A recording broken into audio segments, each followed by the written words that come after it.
This is my audience for my speech.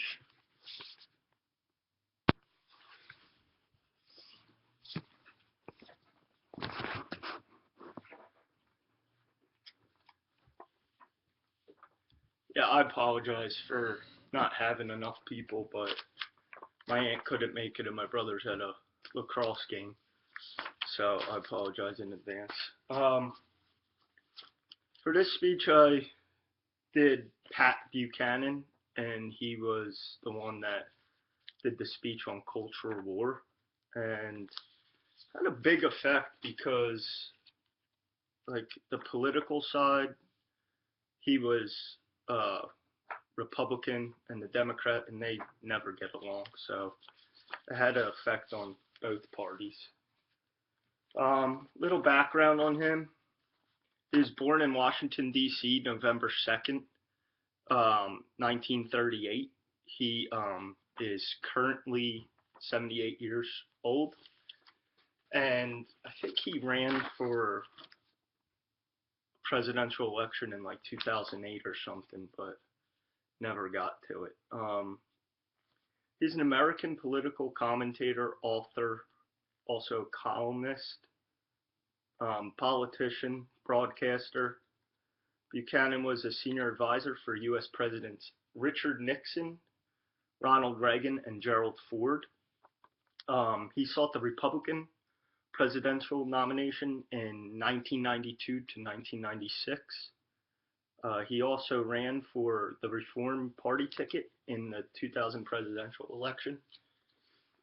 He also co-founded the American Conservative magazine and launched a foundation named The American Cause. He has also been published for books, so he had a pretty big career in the political side of things and that stuff, and obviously in the author standpoint. This speech took place in New York or Houston, and this speech is important. I mean, it's was on that list, so it's pretty important. In the United States, cultural war generally refers to a perceived conflict between so-called transitionalists and conservative values, meaning that he was addressing the fact that Republicans and Democrats can never see eye to eye or resolve anything. They always have like a conflict between each other. And I mean, I think his point was nothing will ever get done unless they can see eye to eye. I mean, with some things at least, because they do not like each other. And in 1990, commentator Pat Buchanan mounted a campaign for the Republican Party to go against incumbent George W. Bush Sr. So he was all for, like, against him because George W. Bush was obviously a Democrat. And during his speech, he claimed there is a religious war going on in our country for the soul of America. It is a cultural war, as critical to the kind of nation we will one day be as was the Cold War itself. So he was referring to the Cold War during his speech, and I think that's why the speech is named Cultural War. In addition to criticizing environmental extremists and radical feminism, he said public morality is a defining issue. So he had a lot to say about different things and like the feminism of certain people and the morality of what they believe in religion wise and democratic, political, all that stuff. He also, as I said, he wrote books and stuff. So he had a lot to say. So he was kind of an important guy, and he made his point like salt throughout whatever he did. Meaningful insight about this speech, as Pat Buchanan said in his speech in the 1992 Republican National Convention, there is a religious war going on in our country for the soul of America. So he was relating to like the different religions that were coming to America and what was already here, and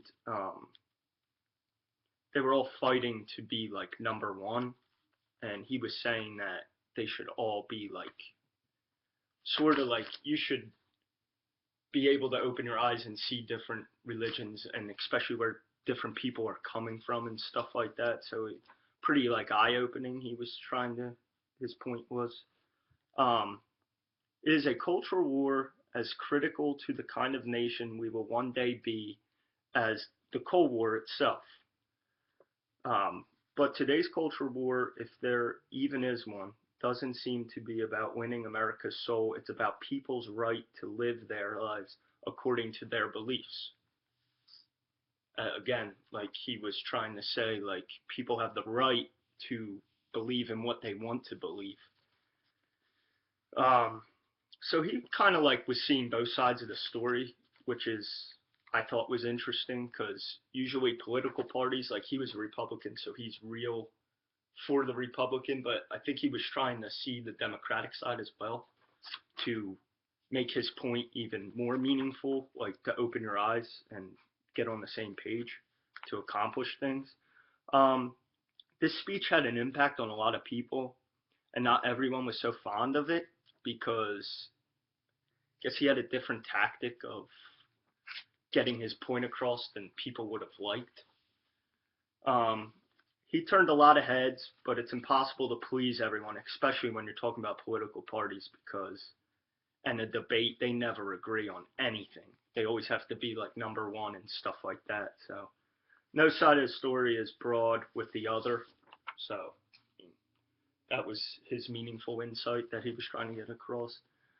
Now, when he gave this speech, the reaction of the people after watching the video that his speech where it took place in Houston, all that, after watching the video, whenever he closes a sentence or a statement, I guess the crowd there was more Republican because they were clapping, standing up, cheering and stuff. So whenever he closed it, they seemed to like really like it.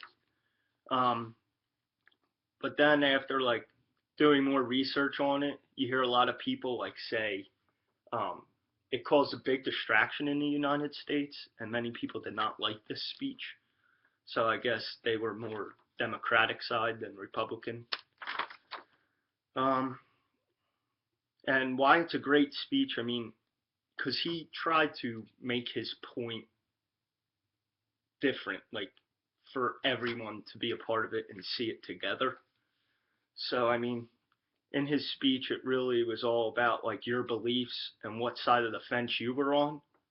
Um, Being into politics or the presidential work, it's never easy because it's impossible to make everyone happy, meaning to both parties or even people, because everybody has a different belief. You just got to kind of open your eyes and see where they're coming from.